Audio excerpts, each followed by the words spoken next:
L'armée d'Ibrahim Traoré est le pire cauchemar des terroristes. En 2022, le Burkina Faso était un pays confronté à une crise de sécurité majeure où les terroristes contrôlaient des villes entières. La lutte du pays a atteint un point critique le 26 septembre, lorsqu'un convoi de 207 véhicules voyageant de la capitale à Djibo a été attaqué par des terroristes d'Al-Qaïda. L'attaque a fait 37 morts et 70 conducteurs de camions ont disparu. Cet incident a mis en évidence la faiblesse des forces de sécurité du Burkina Faso, plongeant la nation dans le choc et suscitant une large colère et peur parmi la population. Cette attaque a souligné l'ampleur du contrôle des terroristes et la nécessité urgente d'un changement radical dans la stratégie du pays pour lutter contre l'extrémisme. En réponse à l'agitation croissante, un changement majeur de leadership a eu lieu quelques jours plus tard, le 30 septembre 2022. Alors que le pays était encore sous le choc de l'attaque dévastatrice, un groupe d'officiers militaires, dirigé par le capitaine Ibrahim Traoré, a organisé un coup d'État. Ce geste audacieux visait à remodeler la stratégie de sécurité du pays. L'opération a été minutieusement planifiée, en commençant par la prise de contrôle de la station de télévision nationale, ce qui leur a permis de gérer le flux d'informations. Ensuite, les conspirateurs ont rapidement pris le contrôle de bases militaires clés dans la capitale, désarmé les forces loyales au leader en place, le lieutenant-colonel Paul-Henri Sandaogo Damiba, et pris possession d'armureries et de centres de communication essentiels. Le coup d'État s'est étendu au-delà des installations militaires, les forces de Traoré ayant également pris le contrôle de bâtiments gouvernementaux importants, y compris le ministère de la Défense et le bureau du Premier ministre. Avec une résistance minimale, l'élément de surprise a joué un rôle crucial dans leur succès. Le dernier et plus symbolique objectif était le palais présidentiel qui a été infiltré par les forces de Traoré avec l'aide de renseignements de sympathisants. Avec la capture du palais, le coup d'État était complet, marquant le début d'un nouveau chapitre dans l'histoire du Burkina Faso. Le capitaine Ibrahim Traoré n'a pas perdu de temps pour s'adresser à la nation. Il a critiqué les décisions de l'ancien leader, affirmant que le leadership du lieutenant-colonel Damiba avait progressivement affaibli la sécurité du pays. Traoré a déclaré que la destitution de Damiba était nécessaire pour rétablir la sécurité et protéger l'intégrité de la nation. Ces paroles ont trouvé un écho favorable auprès de nombreux Burkinabés, de plus en plus frustrés par la crise sécuritaire continue. Traoré a promis de reconstruire l'armée en abordant les pénuries critiques d'armement et d'équipement qui avaient entravé les efforts précédents pour combattre le terrorisme. La réaction publique au coup d'État a été partagée, mais largement positive. Beaucoup de citoyens ont vu ce changement de leadership comme une étape nécessaire pour faire face à la situation de sécurité catastrophique. L'une des premières grandes opérations de la nouvelle administration a été la rupture du blocus djihadiste de la ville de Djibou, un endroit assiégé depuis longtemps.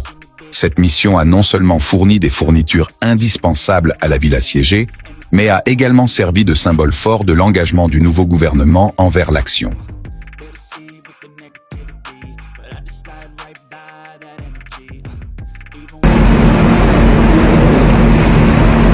Des terroristes affluent par dizaines sur une position. Objectif, tendre une embuscade au convoi Arbinda Dori. Ils sont bien suivis par les vecteurs. Sous un arbre, en coordination de l'attaque sûrement, ils sont verrouillés et frappés.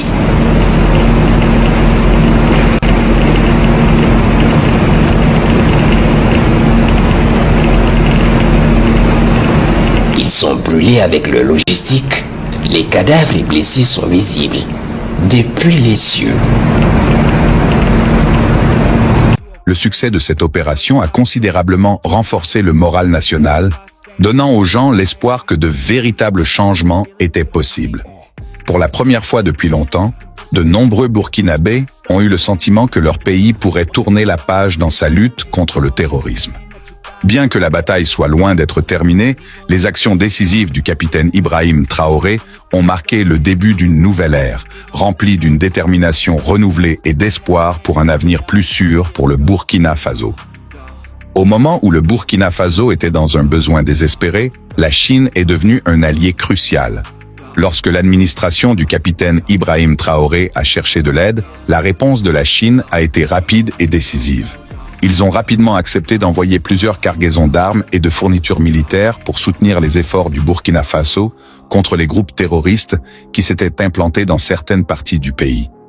Les premières livraisons en provenance de Chine comprenaient un arsenal considérable d'armes modernes, ce qui a considérablement renforcé les capacités militaires du Burkina Faso.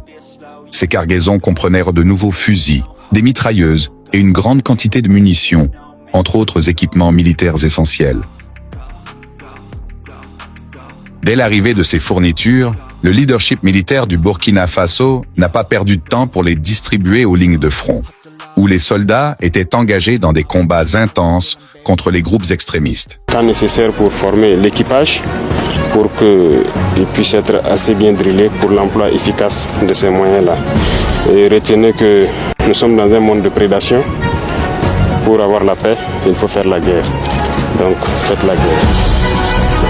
Avant l'arrivée de ces livraisons, les soldats du Burkina Faso faisaient face à un défi redoutable en raison de la supériorité en armement des groupes terroristes.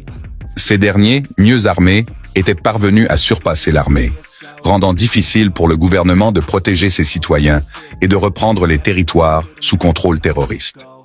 Cependant, avec l'afflux d'armes modernes en provenance de Chine, la situation a commencé à changer. Les nouveaux fusils et mitrailleuses ont permis à l'armée de se mesurer aux terroristes de manière plus efficace et confiante. L'un des impacts les plus significatifs de ce nouvel équipement a été observé lors de la tentative de briser le blocus terroriste de Djibou, une ville assiégée pendant une longue période. Le blocus avait isolé les habitants de Djibou et les avait privés de ressources essentielles. Cependant, grâce aux nouvelles armes acquises, l'armée burkinabé a pu percer les lignes terroristes et apporter des secours bienvenus à la ville assiégée. Cette mission réussie n'a pas seulement été une victoire logistique, mais aussi un puissant facteur de motivation pour toute la nation, démontrant que l'armée devenait plus forte et capable de reconquérir des territoires sous contrôle extrémiste.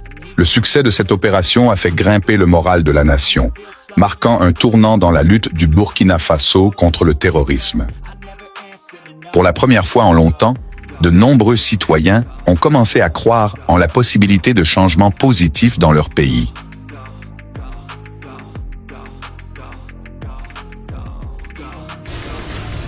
Je ne pourrais même pas citer tel point où il faut être rapide.